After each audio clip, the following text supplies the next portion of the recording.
malam. Malam. Wah, mantap mantap Om Ben. Thank you banget Om Ben udah nyempetin waktu ini di hari kejepit akhir pekan gitu ya. Terus Om Ben masih nyempetin waktu, gila sih. Thank you banget ya Om Ben atas waktunya. Iya, iya, oke, sama-sama dan Oke, Om Ben, ini banyak yang nanya dan banyak yang request sebenarnya tentang tema kita hari ini jurus scalping di hari kejepit gitu. Jadi sebenarnya ya ini eh, biasanya katanya ini ada yang komen tadi biasanya kalau yang kejepit-kejepit itu katanya enak buat scalping gitu. Tapi gimana? Gimana sih Om Ben ini di hari kejepit ini setuju nggak sih kalau sebenarnya di hari kejepit itu kalau kita scalping kita sebenarnya masih bisa cuan gitu Om Ben. Setuju nggak sih? setuju sih, setuju. Kalau kita bisa memanfaatkan momentum, kita bisa cuan. Intinya itu di market ya, di market apapun juga menurut saya.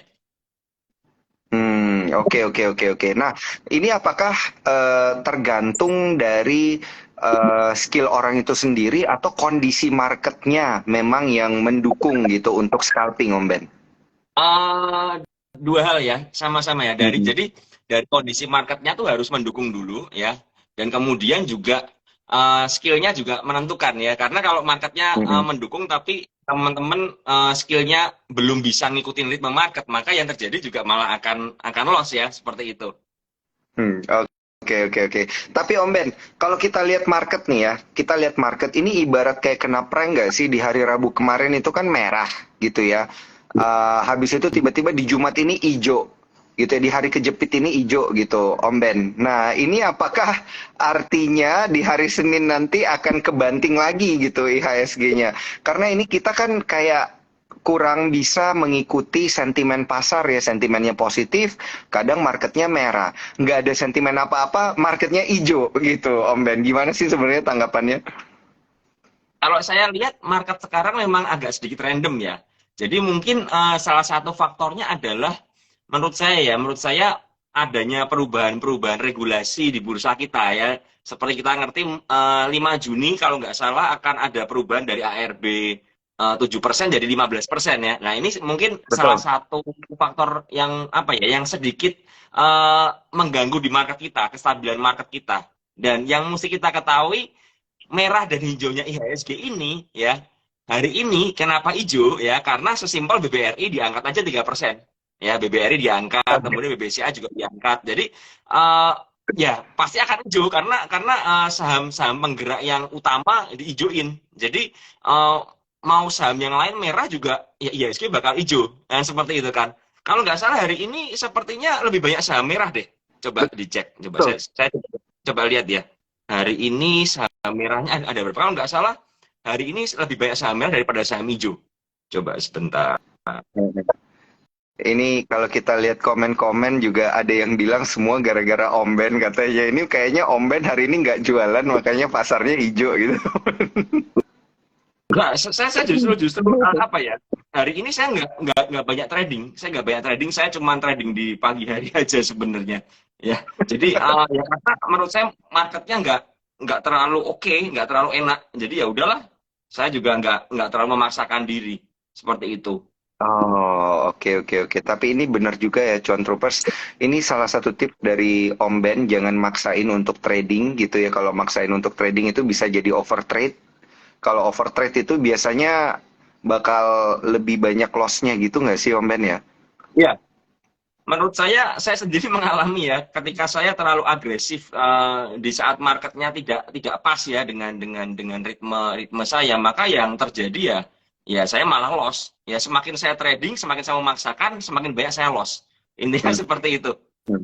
Iya iya iya iya iya benar benar benar. Berarti jangan memaksakan gitu ya. Oke, ini kan gara-gara tadi Om Ben bilang BBRI diangkat 3%. Nah, apakah blue chip lainnya juga ikut diangkat gitu Om Ben? Makanya market kita di hari kejepit ini bisa hijau nih, tumben banget nih dan beneran tutupnya di pas 6.700 gitu Om Ben. Oh, iya. Pertanda apa sih ini sebenarnya? Ya, karena sesimpel itu ya tadi yang saya bilang ya. Jadi saham-saham penggerak utama dari IHSG kita ini memang memang dibikin hijau, ya dibikin hijau. Hmm. Sesimpel itu aja. Jadi itu yang membuat akhirnya ya market akan hijau kan seperti itu. Dan kita lihat memang random ya, asingnya kemarin sempat masuk banyak ya, dan tiba-tiba seminggu keluar lagi ya seperti itu ya. Jadi ya ini yang terjadi ya, memang memang saya pribadi merasakan market sekarang agak random banget ya, agak sangat random. Hmm. Jadi susah, dan yang perlu diketahui buat para scalper adalah likuiditasnya semakin kecil. Ini problem banget. Ini problem banget. Jadi kecil banget likuiditasnya. Kita nggak bisa bermain lot yang cukup besar ya. Kalau masuk lot gedean dikit, diguyur kan seperti itu. Kalau masuknya kecil, malah profit rata-rata kan, karena kan ya ya itu yang terjadi di market sekarang seperti itu. Hmm. Oke, oke, oke, oke. Likuiditas di market mengecil. Ini apakah karena, kalau Om Ben lihat, ini apakah karena reopening ekonomi atau memang gara-gara gimana ya? Kayak orang-orang itu punya instrumen lain untuk bertransaksi, bukan cuma saham gitu sebenarnya, Om Ben. Ya itu kita nggak bisa apa ya, nggak bisa memungkiri ya. Saya pribadi sekarang juga lebih tertarik scalpingan di forex daripada di IHSG ya. Jadi ketika ketika marketnya semakin berkurang likuiditasnya, volatilitasnya semakin mengecil, otomatis orang akan mengalihkan dananya juga. Dan ini seperti apa ya, lingkaran setan aja sebenarnya. Ya, jadi sambil menunggu marketnya kembali pulih, akhirnya orang-orang juga akan lari ke market yang lain yang dimana mereka bisa lebih mudah ya, dan tanda kutip lebih mudah untuk mencari profit dibandingkan di IHSG kita. Ini yang realita terjadi seperti ini. Dan yang perlu diketahui lagi adalah Sukor kan udah pasti pegang data kan, pasti pegang data kan. Jadi jumlah SID aktifnya pasti juga banyak mengalami penurunan. Itu yang terjadi kan. Artinya apa? Hmm. Artinya ya kita sesimpel seperti bahwa jumlah trader retailnya semakin berkurang. Ya, ini problem banget karena kembali lagi market adalah sebuah rantai makanan. Ya, ketika apa ya, rantai makanan yang terkecil ini berkurang, otomatis yang gede-gede juga akan kelimpungan karena tidak balance lagi, tidak balance seperti dulu lagi. Ya, Hmm. ini makanya membuat likuiditas kecil. Sehingga menurut saya ya, market maker akan cenderung bermain sendiri. Makanya kita lihat ya sekarang saham-saham ini cara ngegorengnya banyak sekali spam order ya, di split kecil-kecil pakai satu lot atau mungkin di random kecil-kecil yang di bawah 100 lot, itu banyak sekali untuk menuin running trade dan lain sebagainya ya. Karena apa? Karena tidak ada apa ya, transaksinya sangat kecil, retailnya udah tinggal sedikit. Dan ini tidak saya temui di market yang di tahun 2021, nggak saya temui cara seperti ini. Ya mungkin ada beberapa saham aja yang caranya seperti itu, tapi kalau sekarang kita lihat rata-rata bermainnya seperti itu ya, Hmm. seperti saham seperti Awan, seperti apa, RAM ya, tadi RAM juga seperti itu. Jadi karena marketnya sepi, jadi mereka berusaha meramaikan untuk bisa bertransaksi atau mungkin buang barang juga. Ya, ini yang terjadi di market kita menurut saya. Oke, oke, oke, oke. Berarti memang kondisi marketnya ini juga udah beda gitu ya dari ketika pandemi gitu. Jadi sebenarnya investor di sini itu juga jadi gimana ya? Mungkin harus adjusting gitu ya, harus beradaptasi dengan kondisi market yang sekarang. Sehingga pertanyaan yang muncul itu adalah apakah kalau kita scalping gitu ya, Om Ben ya, di tengah kondisi market yang kayak gini, potensi untuk kemudian dapat cuannya itu jadi lebih kecil, atau sebaiknya kita switching ke investing aja gitu, Om Ben? Eh, jujur ya, ini pendapat pribadi saya ya, Iya, opini iya. pribadi saya. Ah, ah, Market sekarang untuk para scalper itu sangat menyulitkan. Tapi kalau ah, kita bisa switching ke swing, ya, switching ke swing ah. artinya lebih sabar sedikit, Oh, ya, kita bisa oh, mendapat. oke, oke, oke. Nah, ini problem juga ya. Jadi buat teman-teman scalper yang terbiasa bermain dengan ritme yang cepat, sekarang harus slowing down, ya kan? Harus beli, dicicil perlahan-perlahan, tunggu beberapa hari, udah naik buang. Kan seperti itu. Hmm. Tapi kalau kita kan apa ya, terbiasa, termasuk saya terbiasa ritmenya cepat ya, pingin cuan bungkus, tapi ya susah gitu loh, susah banget. Maka yang terjadi Iya, adalah iya, iya. saya mencoba slowing down aja, slowing down. Hmm. Dan ketika kita bisa slowing down sedikit ya, kita bisa bersabar sedikit. Nah, ini malah apa ya, menurut saya kita bisa mencari profit di situ. Jadi belinya nyicil, bertahap, pelan-pelan, pelan-pelan. Nanti rebound kita kurangin posisi ya. Nah, ini yang menurut saya salah satu cara terbaik lah di market sekarang. Ya, kalau kita Mm-mm. bermain dari ini ya apa secara keseluruhan ya. Tapi kalau ada teman-teman yang invest ya seperti invest perbankan, invest Astra seperti itu saya rasa masih cukup aman sih buat mereka. Tapi yang problem adalah buat swing trader yang main pendek-pendek dan scalper ini sangat problem sekali menurut saya.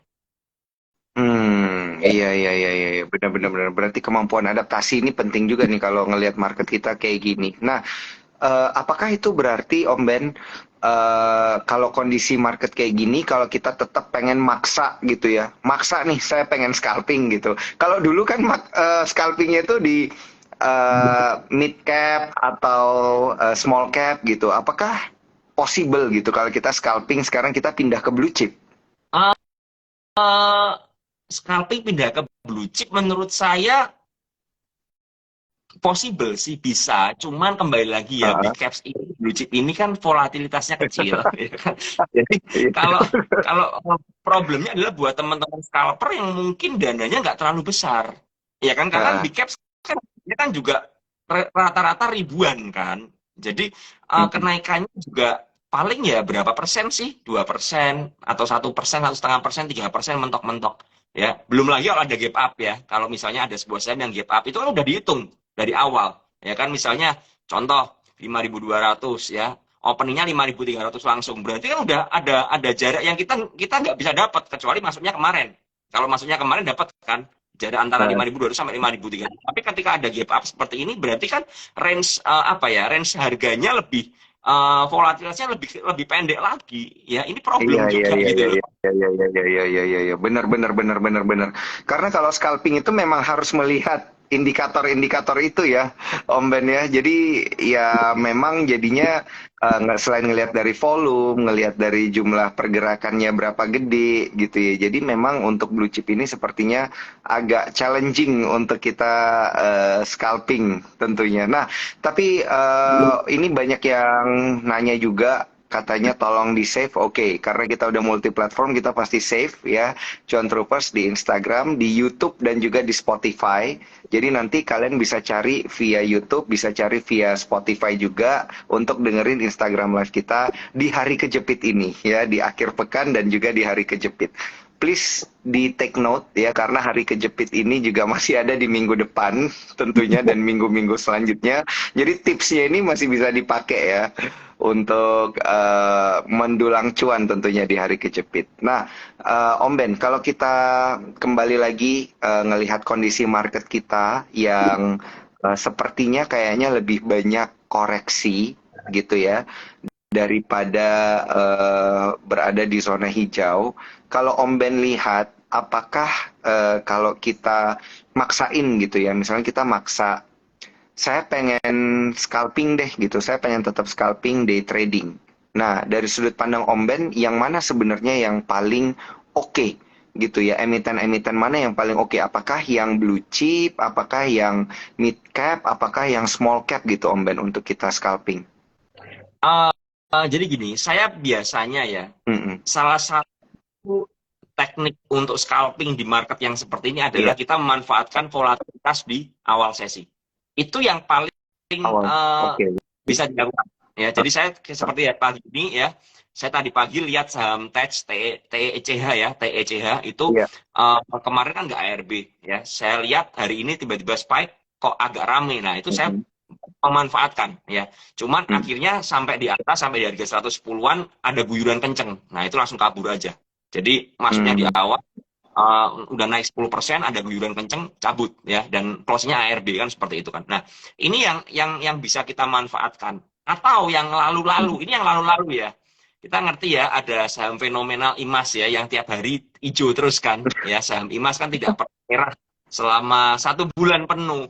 Nah, itu sebenarnya ATM harian Aduh. ya, gitu. Karena saya mengerti polanya setiap eh, hampir akhir sesi dia tarik hijau. Jadi Iya. kalau saya melakukan saham seperti itu, saya mempelajari kok polanya sama dan berulang terus ya. Maka yang saya lakukan ya udah setiap hampir akhir sesi ya saya masuk ke IMAS. Ya saya masuk Mm. ke IMAS nyopet seperti itu. Dapatlah yang paling paling fenomenal itu paling banyak itu saya dapat ketika dia hampir ARB ya saya beli. Saya coba spekulasi beli pre-close ya. Pre-close saya buang di ARB Ya saya buang di ARB, ternyata ada yang HK ya, broker RB HK di IEP-nya dijadiin hijau ya, saya langsung profit 7% waktu itu.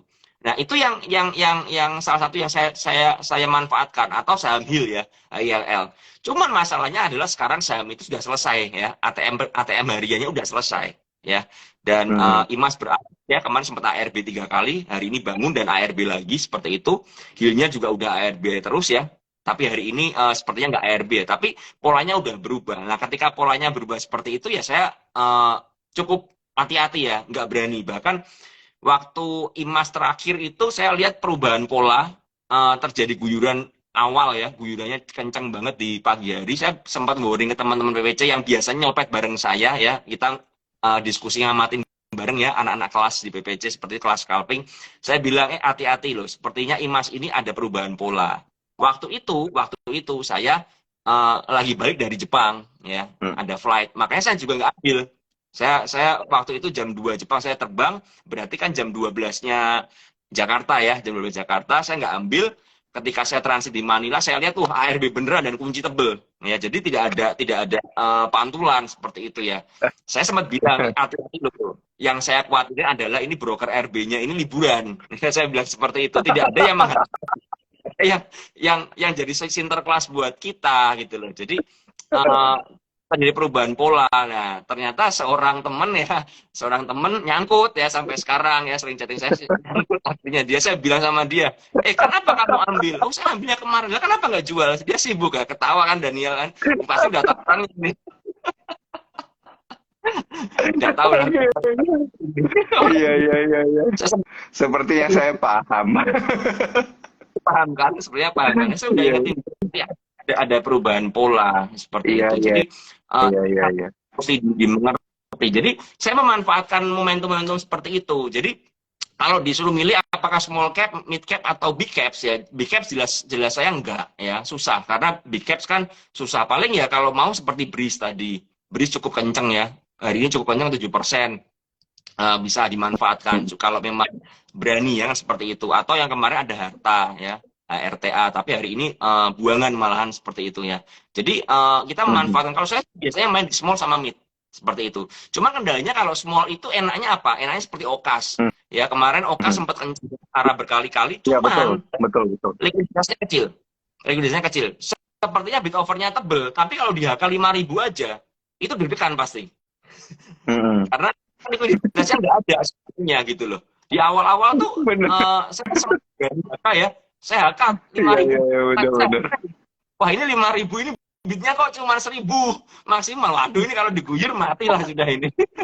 Cuman ya kembali lagi saya Bener, bener. berani, berani masuk sesuai dengan apa? Sesuai dengan porsi. Ya, sesuai dengan porsi. Seperti itu. Itu yang menurut saya apa ya? Mesti kita mengerti seperti itu ya. Ya. Kayak ini kan konser Coldplay begini kan. Ini war tiket kan ini juga. Saya sempat mau bikin konten soal apa urusannya war tiket ini yang bisa kita pelajari dengan saham seperti itu Iya, ya. Jadi saya nanti akan iya. bikin konten. Ini penting karena menurut saya salah satu cara bertahan menghadapi market sekarang adalah ya kita harus mengatur. Ya saya kasih gini aja deh, yang soal war tiket. Hmm. Ini kan kita nggak Hmm. dapat semua, mau board tiket Coldplay ya, sudah standby berapapun kalah ya, kalah cepat karena ada MG ya, ada broker MG yang lain yang menghakal lebih cepat di awal sesi kan seperti itu kan. Jadi kita nggak Iya, dapat iya. antrian ya, kita nggak dapat antrian. Nah, sekarang kan terus banyak bermunculan penjual-penjual ya, penjual-penjual yang menjual harga yang mungkin bisa sampai 3 kali lipat. Saya bahkan sempat ada yang nawarin saya tiketnya mulai 15 juta. Saya cuma mikir kalau Mhm. tiketnya 15 juta ya, ini lebih enak saya nonton di Jepang sepertinya daripada nonton di Indonesia, karena kalau tiketnya 15 juta itu kan harganya udah mahal sekali gitu loh. Cuman apa Iya, yang iya. bisa kita lihat di sini, ternyata ya memang ini yang dilakukan juga di market real dan market saham, pengaturan supply dan Mhm. demand aja. Sekarang ini kalau kita teman-teman mau bertahan di market, ya kita harus bisa mengendalikan apa? Kita nggak bisa mengendalikan supply dan demand yang pasti, ya. Kita Mhm. retail, kita nggak bisa mengendalikan supply dan demand. Yang bisa kita kontrol apa? Yang bisa kita kontrol adalah pengendalian diri psikologis kita. Ya, Iya, kita iya. ngerti tadi ada yang Setuju. mention saham kayu, ya. Saham kayu ini udah arah berkali-kali. Saya nggak ngerti akan arah berapa kali lagi atau akan ARB. Yang bisa kita lakukan adalah kalau kita melihat sebuah saham yang udah naik terlalu tinggi, maka yang kita lakukan adalah apa? Ya kita bisa menahan diri kita untuk beli. Kan seperti itu. Sama, Mhm. yang nawarin saya tiket banyak sekali. Saya bisa memilih, gitu loh. Ada yang nawarin, Umben nih ada nih, cat 4, 10 juta. Bang, cat 4, 10 juta yang bener aja saya mikir. Ada yang nawarin begitu. Wah, ini overpriced, saya bilang begitu. Nah, ini yang bisa kita lakukan. Saya tidak mengkritisi orang yang berjualan ya. Orang berjualan Iya, sah-sah iya. saja. Sama, market maker memainkan harga sah-sah saja. Mereka mau ngarahin sampai 100 kali pun sahamnya sah-sah saja. Yang penting apa? Yang penting kita sebagai retail, ya kita sebagai Iya. apa ya, sebagai pelaku pasar adalah kita mengendalikan diri kita dan menjaga psikologis kita, ya kan? Setuju. Kalau kita merasa udah naiknya terlalu mahal, terlalu tinggi, ya, yang dilakukan apa? Ya kita mengendalikan diri, jangan sampai kita FOMO, ya kan? Mhm. Yang dilakukan kan sama sekarang. Yang dilakukan adalah kalau kita ingin nonton Coldplay, kita berpikir wah ini udah nggak ada yang jualan tiket lagi. Wah kalau saya nggak beli sekarang, saya nggak akan dapat tiket. Nah tapi kita lupa konser Coldplay ini masih tanggal 15 kan, 15 November masih panjang Mhm. sekali. Dan mungkin akan ada konser hari kedua, kita kan nggak ngerti ini. Katanya Pak Sandiaga Uno sedang mengusahakan hari kedua konser. Kalau sampai ada hari kedua konser, ini rame banget ini. Serunya apa? Iya, iya. Yang jual mahal tadi pasti akan banting harga. Kenapa begitu? Karena demand-nya akan berkurang. Supply Mhm. barangnya sangat banyak sekali. Sama kan di market kan? Iya, Ya, sama betul. di Setuju, market saham, setuju. ya kan? Kalau kita FOMO, ya, kita lihat Okas sudah arah 3 kali, kita masih kejar terus tanpa memperdulikan resiko. Yang terjadi apa ya? Kita keguyur, ya. Iya. Kita keguyur, beli di harga mahal dan akhirnya malah rugi, ya. Ini yang terjadi juga. Nah, jadi poinnya adalah bagaimana kita bisa mengontrol psikologis kita, ya kan? Apakah saya akan tiket Coldplay yang mahal? Enggak. Tapi saya udah bilang sama beberapa teman yang jualan, saya hanya mau beli maksimal 1 juta untuk biaya war kalian. Jadi saya membatasi resiko saya, ya kan? Nah ini yang kita lakukan. Sama di market kalau mau scalping, kita lihat ada harga yang bergerak liar, kita siap nggak? Kita batasin aja resikonya. Kalau kita mau FOMO gimana? Ya nggak apa-apa, silakan FOMO. Nggak ada yang larang kok FOMO, ya kan? Tapi kita siap resikonya. Kalau kita siap resikonya silakan aja. Saya hari ini sempat ngejar sebuah saham dan cut loss berakhirnya ya, dan berakhir cut loss. Kalau kita sudah siap dengan cut loss-nya ya udah nggak ada masalah kan seperti itu. Iya. Yang jadi masalah adalah kita nggak siap dengan cut loss-nya sehingga muncul anggapan adalah saham itu judi. Yang membuat saham itu judi siapa sih sebenarnya? Bukan market, bukan bandar, tapi kita sendiri. Ketika kita masuk Setuju. dalam saham, ketika kita beli sebuah saham, kita nggak menghitung resikonya, kita nggak mengukur resikonya, kita berspekulasi tanpa mempedulikan resiko, itu namanya judi sudah. Mhm. Tapi ketika kita Mhm. membuat analisa, membuat pembatasan resiko, ya kita nggak bisa ngomong nih saham ini judi, ya kan? Apakah saham zero sum game? Nggak juga menurut saya. Semua Mhm. orang bisa menurut saya di saham yang sama. Contoh seperti ini. Ketika kita membeli sebuah saham dengan fundamental yang oke dan saham ini memberikan dividen, contoh BBRI. Hari ini BBRI sampai 5350. Ketika kita jualan BBRI 5350, yang beli barang kita apakah akan loss? Belum tentu. Ya, Iya. tergantung kita. Tergantung sudut pandang pembelinya. Kalau dia beli dan dia hold panjang, ya, dan someday BBRI bisa mungkin kembali ke lebih ke 6.000 plus dividen, apakah orang itu loss? Kan enggak. Jadi kalau buat saya bukan zero sum game. Yang membuat zero sum game adalah ketika kita bermain di instrumen yang saham-saham yang fundamentalnya nggak jelas dan digoreng gila-gilaan, ya kan? Kita Mhm. ya, tadi saya sempat bahas saham TECH ya, TECH. Dulu TECH sempat harga berapa itu? Sempat harga ribuan kan? Dan sekarang Mhm. 100. Nah, ini yang jadi problem. Karena kita membeli sebuah saham yang digoreng gila-gilaan. Kita FOMO, kita mengabaikan resiko, maka terjadilah zero sum game. Terjadilah saham itu judi.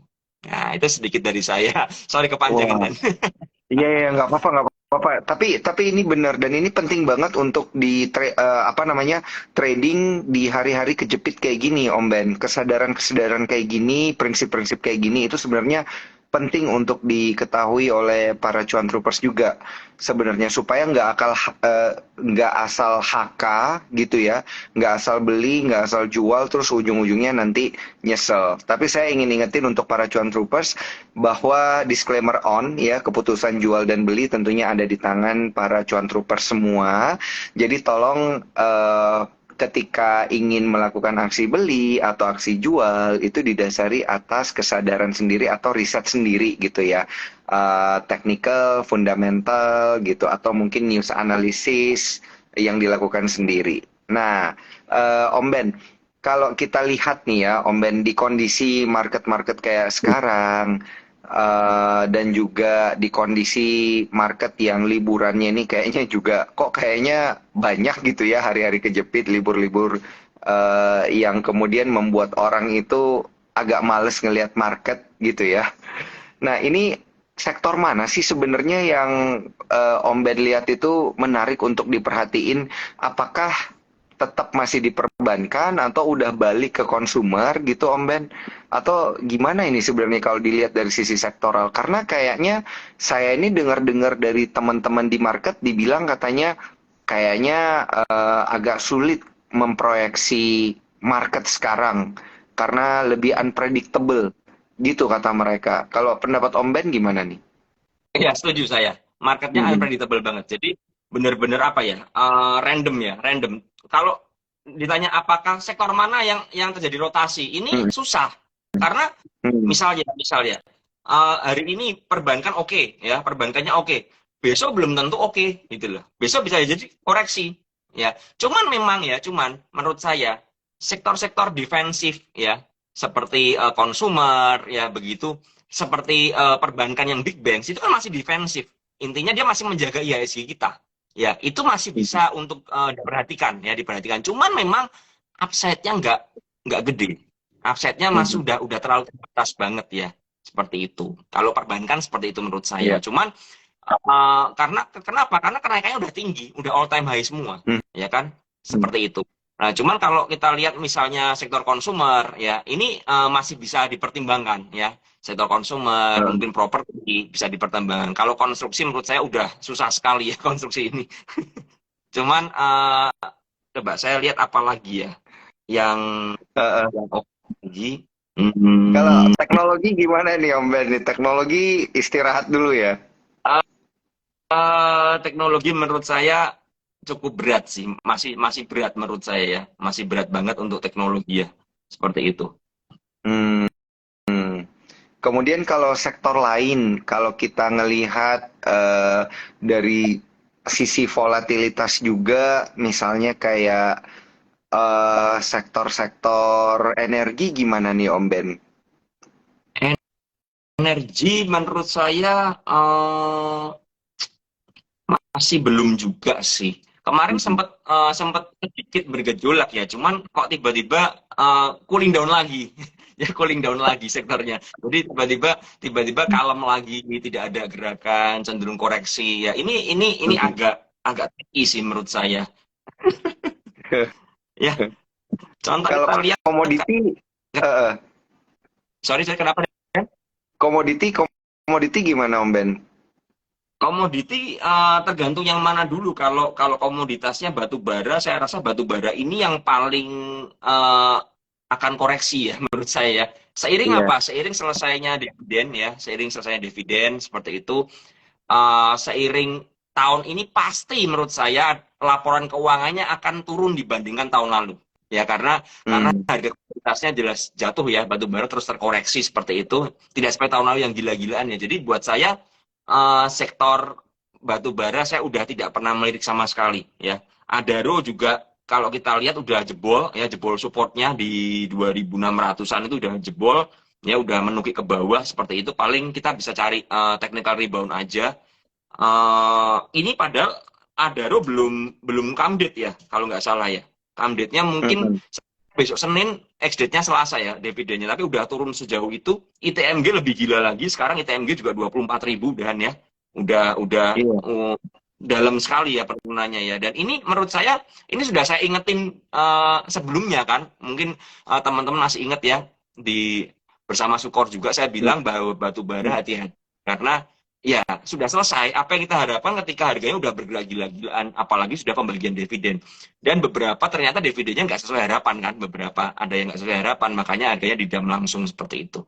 Ya, jadi untuk komunitas baru saya sudah tidak bisa kita harapan lagi ya, tidak bisa kita harapan lagi karena sudah selesai semua. Komunitas yang lain juga menurut saya nggak terlalu oke juga ya. Kita lihat. Kalau Mas gimana Om Ben? Saya lihat story-nya Om Ben soalnya kayaknya banyak trade di XAU. Gimana sih ini sebenarnya Om Ben kalau kita ngambil saham emasnya gimana nih? Saham emas ini yang memang paling digoreng gila kan harta ya, HRTA ya, saham HRTA itu yang paling digoreng gila-gilaan karena ada kepentingan menurut saya ya, ada kepentingan untuk Asabri untuk keluar juga seperti itu. Tapi untuk saham yang lain seperti MDKA ini juga jeblok ya, MDKA-nya jeblok banget, sekarang di 3.000 ya. Dan memang kemarin komoditas emas terkoreksi tajam. Tapi sekarang di komoditasnya ya, di komoditas sudah sampai support di 1950 kemarin ya, terjadi pantulan di sana ya. Dan kita berharap ya ini awal untuk reversal ya, setelah selesai dia sideways dulu kemudian bisa bentuk reversal lagi ya untuk kembali all time high seperti itu. Nah, saham-sahamnya bagaimana kalau saya lihat yang paling menarik adalah harta ya, harta yang paling keren seperti itu. Cuman ya ini MDK ini sebenarnya menarik ya, cuman karena faktor kemarin ya, kalau nggak salah faktor ada cut off ya MDK itu sehingga didam habis-habisan ya, dan sampai sekarang masih buangan ya. Saya pribadi tunggu reda aja. Terus kayak BRMS ini juga enggak ya, BRMS juga anjlok ke bawah ya, jebol support lagi ya. Antam coba kita lihat, Antamnya masih lumayan lah, Antam lah masih bertahan selama di atas 1.900 masih oke lah ya. Jadi buat saya saham emas belum ada yang cukup oke ya. Harta yang udah naik tinggi aja ya, cuma nunggu koreksi dulu lah ya. Yang lain chartnya masih kurang oke semua lah. Tunggu dulu ya, tunggu koreksinya selesai, mereda dulu baru kita cari lah. Kalau buat scalping ya cari support untuk ambil pantulan aja ya, seperti itu. Oke. Nah, ini karena viewersnya udah 600 nih Om Ben, kita harus jawab pertanyaan dari Cuan Troopers dulu. Kayaknya rame banget, banyak yang penasaran juga. Dan ini ada pertanyaan yang menarik banget untuk kita jawab, Om Ben. Ciri-ciri saham yang cocok buat di scalpingin itu gimana sih sebenarnya? Apalagi di kondisi market-market kejepit atau short trading week gitu misalnya, Om Ben. Biasanya begini, saya kan tadi kan saya bilang kalau market kejepit begini biasanya marketnya cenderung sepi. Yang kita bisa manfaatkan di pagi hari ya, di pagi hari. Kita harus mencari saham-saham yang ada momentumnya. Artinya apa? Yang kemarin ya, yang di hari sebelumnya muncul volume biasanya. Ya, muncul volume. Yang biasanya muncul volume, yang volumenya gede, yang breakout dari resisten ya. Atau kalau mau berani ya, saham yang arah ya, saham yang arah seperti itu ya. Tapi ingat ya, semakin tinggi kenaikannya, berarti ada kemungkinan koreksi yang semakin tajam. Ya, itu yang harus diingat. Kita scalper memanfaatkan volatilitas market. Ya, ini yang mesti kita ketahui. Semakin volatile, semakin menarik untuk di-scalpingin. Tapi semakin gede risikonya.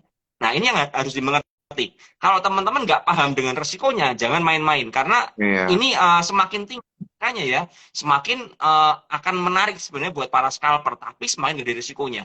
Ya, apalagi diperhatikan likuiditasnya ya, likuiditas sahamnya diperhatikan. Yang tadi saya bilang seperti OKAS ya, kalau OKAS kecil begitu ya jangan masuk 10.000, nanti takutnya nggak bisa keluar. Kalau sampai juga apa yang terjadi adalah bidnya ini copot-copotan semua, rata-rata diciptakan ya, fake bid dan fake offer ya, diciptakan seperti itu untuk memancing orang untuk beli ya, seperti itu ya. Kemudian salah satu tips dari saya lagi adalah kita mencari saham-saham yang ada corporate action biasanya. Ya, contohnya apa? Ini contoh aja ya. Saya nggak ngerti apakah hari Senin akan naik. Hari ini adalah come date dari stock split saham Tugu, ya, saham Tugu. Biasanya saham yang stock split, ya, di hari perdagangan next date-nya, besoknya terjadi volatilitas. Ya, kita bisa Hmm. manfaatin. Saya biasanya seperti itu. Saya biasanya memanfaatin, kemarin ada saham MIDI terakhir yang saya sempat ikut stock split-nya, ya. Saya memanfaatkan itu ya. Jadi lumayan lah dapat 5% seperti itu. Nah, ini yang kita bisa pakai ya. Nah, yang tunggu bagaimana? Saya nggak ngerti apakah naik atau enggak. Cuman kalau kita lihat dari closingannya dan lain sebagainya, ada sepertinya masih ada momentumnya ya. Bisalah kita untuk scalpingin ya selama dia volatile. Tapi kembali ya, perhatikan resikonya dan perhatikan likuiditasnya seperti itu. Itu tips dari Hmm. saya. Jadi kita bisa mencari saham-saham yang ada momentumnya tadi ya, dengan melihat volume, dengan melihat corporate action seperti itu ya. Kita bisa manfaatin aja gitu. Oke, oke, oke, oke. Berarti memang ya kalau untuk scalping itu sangat penting untuk melihat volume, rasio-rasio ada berapa lot misalnya ya, di bidnya seperti apa, kondisi overnya seperti apa. Jadi kita bisa menentukan porsi kita sendiri gitu ya, Om Ben, untuk kemudian tidak gagal scalping di hari kejepit. Tapi memang kalau harinya kejepit-kejepit kayak gini tuh scalping itu menjadi jauh lebih berisiko gitu ya, Om Ben ya. Hmm, bukan jauh lebih berisiko karena kejepit ya. Mm-mm. Menurut saya yang berisiko adalah tidak ada likuiditas. Itu problem sekali. Oh, Tidak ada kembali ke likuiditas. likuiditas. Iya, iya, iya, iya, iya. Saya bilang likuiditas menjadi problem. Karena kalau nggak ada Mhm. likuiditas, kita nggak bisa keluar. Kita bisa nyangkut. Kita Iya, bisa nyangkut. Kalau ada guyuran kencang, tiba-tiba contoh ya, kemarin yang terakhir itu kan saham SMIL ya, iya, SMIL yang udah IPO betul, arah betul. berkali-kali ya. Dan tiba-tiba di hari terakhir terakhir arahnya ya, arah besoknya open ya, dia sempat naik kencang ke atas, tiba-tiba diguyur kencang sampai ARB. Langsung dikunci Hmm, ya. Buka kunci lagi. Nah, itu yang terjadi adalah karena likuiditasnya nggak ada. Mereka menciptakan likuiditas dengan memasang bid yang tebel-tebel. Sebenarnya problemnya di situ.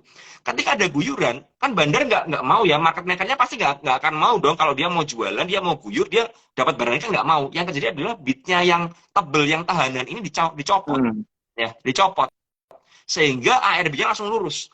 Itu terjadi juga di iya, saham RAMM ya, ketika kemarin di hari apa juga sempat ARB kan. Nah, iya terjadi ah, seperti itu. Apa? Karena mungkin mereka udah merasa harus berjualan, harus berjualan. Nah, ini problem banget. iya, Kembali lagi iya, apa? iya. Likuiditas, likuiditas, ya. Dan semakin banyak scalper, apalagi scalper dengan dana besar, ya, ini juga jadi problem, gitu loh. Hmm, Karena apa? Dengan likuiditas hmm, yang ada dana besar yang keluar, maka akan membuat sahamnya tertekan banget. Harga akan turun ketika seller lebih gede daripada buyer kan. Nah, ketika bayarnya iya. nggak ada, ya, sellernya gede, yang terjadi sahamnya akan rontok langsung. Nah, jadi ini yang perlu Hmm, diperhatikan ya teman-teman ya. Makanya saya lihat ya, beberapa contoh lagi kemarin sempat ada saya di DM beberapa temen ya, ada saham SMKM. Ya, SMKM dari harga 1.000 sekarang udah 635 kalau nggak salah. Likuiditasnya juga hilang. Yang membuat adalah tidak ada likuiditasnya. Biasanya transaksi hariannya mencapai 30 miliar, 25 miliar, tiba-tiba sehari itu hilang. 37 miliar, 5 ya. Bahkan kalau kita lihat chartnya volumenya semakin habis. Karena apa? Tidak ada likuiditas. Ya. Jadi berhati-hati dalam memilih saham. IMAS pun oke, seperti oke. itu. Ada likuiditas. Ketika broker RB-nya ngilang, ya selesai, gak ada likuiditasnya. Tidak ada yang menghakak ke atas. Ya kan seperti itu. Betul. Problemnya adalah di likuiditas tadi. Dengan cara yang berbeda-beda. Ya. Ini mirip kasus-kasus dulu yang seperti saham repo. Ya, saham repo yang tiba-tiba tebel ya, bid overnya tebel-tebel, tiba-tiba hilang sehari. Langsung semua orang panik dan berjualan dan sahamnya ARB terus. Ya, problemnya adalah likuiditas. Jadi menurut saya bukan di hari Likuiditas. ketiga, tapi di likuiditasnya. Market sekarang likuiditasnya sudah kecil, ya, tidak banyak retail, bandar bermain sendiri rata-rata tukar-tukaran barang, ya, sehingga ketika mereka berjualan, mereka nggak ada yang tukar-tukaran barang, tiba-tiba selesai sahamnya, ya, sahamnya Hmm, selesai. Itu setuju. yang terjadi. Makanya kita lihat beberapa saham ARB-nya kalau lihat chart yang dari RTI begitu lurus, kayak garis ke bawah langsung. Nah, karena nggak ada likuiditasnya. Dia dicopot semua selesai. Ya, hati-hati makanya. Seperti Setuju. Setuju, setuju, Om Ben. Oke Om Ben.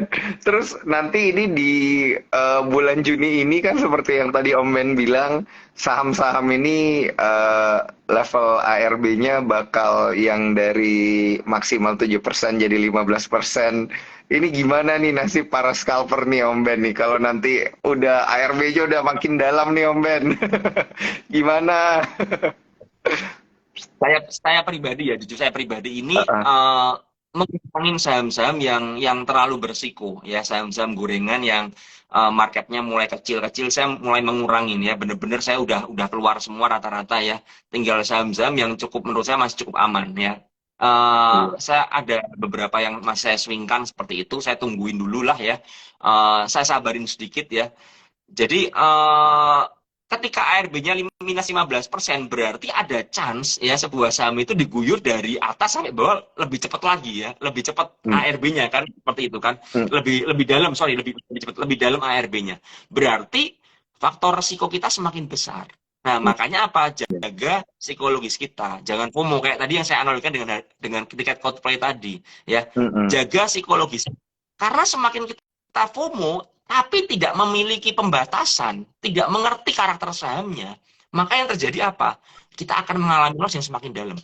Dan biasanya Hmm. kalau udah loss pasrah, itu problem banget. Udah loss pasrah. Saya kemarin sempat ada kena saham juga, waktu saya di Jepang ya, ini iseng nakal ya. Akhirnya malah lossnya cukup lumayan begitu ya. Saya cerita ke beberapa teman, waduh saya loss gede gara-gara salah. Yang saya lakukan adalah apa? Ya saya akan berusaha keluar aja. Nah kan ini loss, bagaimana? Ya udah nggak apa-apa, ya mau gimana, namanya Hmm. juga mistake ya kan, anggap aja itu kebodohan saya ya, anggap aja tangan saya gatel aja akhirnya loss, tapi at least saya udah keluar. Dan ketika saya keluar yang terjadi adalah ya udah lega. Karena apa? Saya paling tidak suka ya misalnya kejebak dalam sebuah saham, saya terjebak dalam sebuah pengharapan, nggak usah Iya. jual, tahu nanti naik lah. Ya kalau naik, kalau nggak naik bagaimana, sehingga itu mengaburkan analisa saya udah ngerti ini buangan, tapi karena saya ngeyel, saya masih Hmm. berharap naik, saya nggak buang. Yang terjadi apa? Yang harusnya cuma minus 10 juta misalnya, jadi minus 15 juta, jadi minus 20 juta. Itu yang Hmm. terjadi kan. Nah, ketika ARB-nya minus 15% seperti ini, berarti ada chance teman-teman misalnya beli di harga 5% aja, dibawa ke ARB, berarti teman-teman bisa menderita loss lebih dari 20%. Nah, Betul. dalam sehari, belum kalau dari arah, ya kan? Kalau dari misalnya 20% aja lah, nggak usah arah. 20% ke bawah, plus 15%, berarti teman-teman bisa menderita loss kalau sampai dari 20% sampai minus 15%, bisa menderita loss hampir 40% berarti. Nah, ini problem Hmm. banget ya. Jadi menurut saya hati-hati, kendalikan jari kita ya. Dan kalau Hmm. memang udah loss, ya jangan ngeyel, disiplin aja, keluar aja, daripada apa? Daripada hancur. Menurut saya seperti itu ya kan, mendingan saya mengamankan beberapa barang daripada saya kehilangan semuanya ya kan. Kalau Hmm. mohon maaf, kalau bencana misalnya kebakaran, yang dilakukan orang apa? Mereka akan berusaha menyelamatkan barang sebisa mungkin Betul. ya kan, sebisa Betul. mungkin dan mungkin yang mereka bisa semaksimalnya. Apakah bisa selamat semua? Nggak bisa. Hmm. Tapi pada hangus semuanya, jadi abu semuanya, mendingan kita selamatin ya. Hmm. Bersyukur kita mainnya di saham kan. Karena saya beberapa hari ini memang ada sempat share forex. Kalau di forex kita pakai leverage, bye-bye semuanya. Kita punya uang 10 juta, 10 juta. Kalau di saham Habis. kita punya modal 10 Iya. juta, untuk habis 10 juta itu kan butuh waktu lama sekali kan. Iya Iya, kan? iya. Bisa bulan, kalau misalnya FOMO asal ngawur-ngawuran bisa beberapa bulan. Tapi kalau di forex sekejap hilang. Apalagi kita pakai margin yang gede, bye-bye sudah selesai semuanya. Nah, ini problem. Makanya ingat, kita harus mengendalikan jari kita, kedisiplinan kita ini menentukan gitu loh. Ya, jadi itu Iya, iya. tips dari hati-hati ya, teman-teman, hati-hati. Ini market berubah. Saya pribadi pun cenderung nonton dulu ya, apalagi tanggal 5 saya tidak di Jakarta ya. Saya ada di suatu sebuah tempat ya, jalan-jalan lagi seperti itu. Ya yang terus saya lakukan adalah ya lebih wait and see aja, sabar aja, tungguin aja dulu Oke, oke, bagaimana. oke. Oke, Om Ben. Om Ben. Nah, Om Ben di menit-menit terakhir ini boleh nggak nih di-spill ke para cuan troopers dari sisi sektoral dan juga dari sisi emiten, sektor dan emiten mana sih yang sebenarnya ini masih dilirik-lirik oleh Om Ben di tengah kondisi market yang kayak gini nih Om Ben? Hmm, kalau saya disuruh lihat sebentar, sepertinya sektor transportasi masih sedikit menarik ya menurut saya, masih Ah, sedikit menarik. Pilihan sahamnya kalau suka sedikit yang agak liar itu ada ASLC ya. Tapi hati-hati ya. Ini juga bandarnya agak galak ya ASLC. Cuman ketahan terus ya ASLC ketahan terus di harga 110 dengan supportnya di 107 106 ya. Dijagain terus di sana. Saya perhatikan tiap hari dijagain. Kemudian kalau yang agak mahalan dikit ya ini ada ASA. ASA ini juga masih dijaga di atas 1.100-an ya. Seperti itu. Kalau mau yang benar-benar liquid yang menarik menurut saya ada Era ya, Era Jaya. mhm. Era Jaya ini menarik ya. Apalagi ini habis break dari 500 ini ya. Kalau ada koreksi-koreksi ke 490 sampai 500 ya bisalah di area sana. Kemudian yang udah agak kencang ini S hardware ya, S hardware ini udah agak kencang. Bisa tungguin mungkin di dekat-dekat MA 200 lah ini di 560 sampai 545 kalau dikasih ya, kalau dikasih mungkin di area sana itu menjadi area yang menarik ya menurut saya ya. Seperti itu. Kalau Hmm. kalau teman-teman menemukan sebuah saham yang udah rally terlalu tinggi ya, udah naik tinggi, maka yang kita lakukan adalah kita harus mencari buy on weakness di support yang kuat ya seperti itu. Sambil memperhatikan apakah terjadi buangan atau enggak ya. Jadi ini Oke. penting banget untuk teman-teman perhatikan. Lalu kalau saya lihat Big Bang itu masih menarik ya. Big Bang masih menarik yang paling ketinggalan dan ada di support adalah BBNI ya BBNI. BBNI ini sempat mantul mantul dari harga ini ya, dari 8.600-an ini ya BBNI. Ya cuman, Mhm. nah ini BBNI ini adalah menurut saya adalah saham perbankan Big Bang yang paling paling telat ya ini ya sekarang ya, paling telat, yang capnya paling jelek menurut saya. Cuman kalau waktunya tiba, saya rasa BBNI ini bisa bisa cukup kencang ya, bisa cukup kencang ya seperti itu ya. Selama dia nggak jebol dari 8.600 ya. Kalau BBRI-nya kan udah terlalu tinggi nih, udah all time high ya, udah paling kenceng ya. BBRI dulu adalah saham perbankan yang paling belum gerak ya. Mhm. Sekarang saham perbankan yang paling kenceng. Jadi yang terjadi adalah rotasi ya. BBNI dulu adalah saham perbankan yang paling kenceng. Sekarang menjadi paling lelet ya. Jadi terjadi rotasi seperti itu. Makanya saya bilang kalau teman-teman melihat ada sebuah inflow yang bagus di sebuah saham ya, maka ya udah kalau teman-teman percaya dengan analisa dan kita punya money management yang bagus ya kita bisa hold aja ya. Iya, Sama-sama betul. sahamnya cukup oke ya. Sahamnya juga cukup liquid seperti itu ya, bukan saham-saham yang bid overnya hilang-hilang seperti itu, yang cukup liquid dan kita bisa masuk ke situ ya, masuk ke situ ya. Jadi benar-benar lalu apalagi ya? Tadi saya sempat cek. Hmm, Ini banyak banget bocoran dari Om Ben nih. Jadi jangan lupa untuk Cuan Troopers dengerin balik lagi di Instagramnya Sukor atau di via YouTube atau via Spotify nih. Untuk dengerin balik lagi nih Cuan Troopers. eh, saya lihat ya, properti BSDE masih menarik ya. BSDE masih menarik ya. Tinggal kita cari area entry aja ini. Yang kemarin sempat rebound dari 1085 ya. 1085.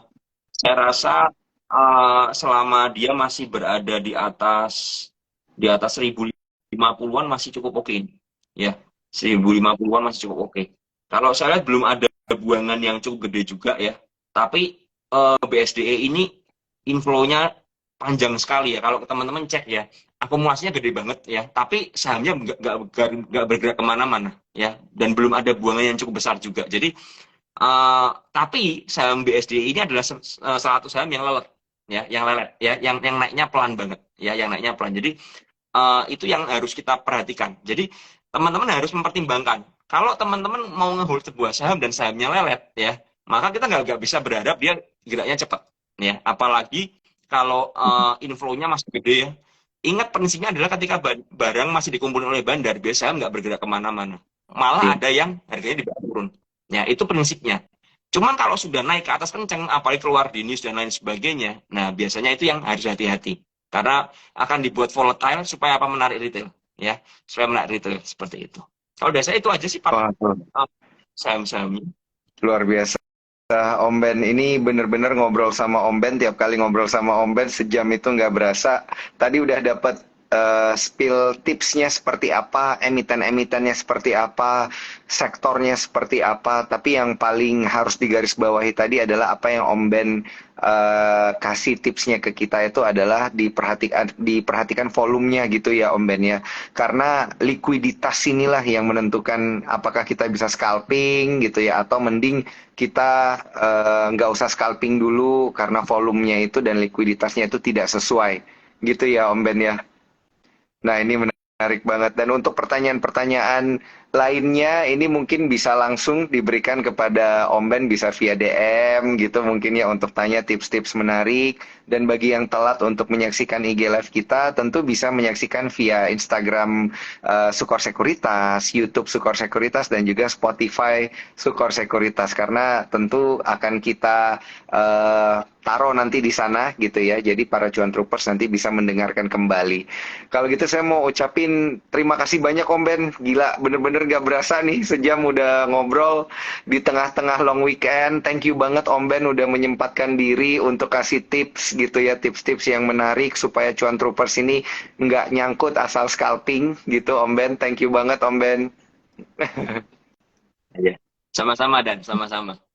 Dan juga untuk cuan troopers yang menyaksikan, saya juga mau mengucapkan terima kasih. Sampai jumpa tentunya di Instagram Live di minggu depan. Saya Daniel Wiguna pamit undur diri.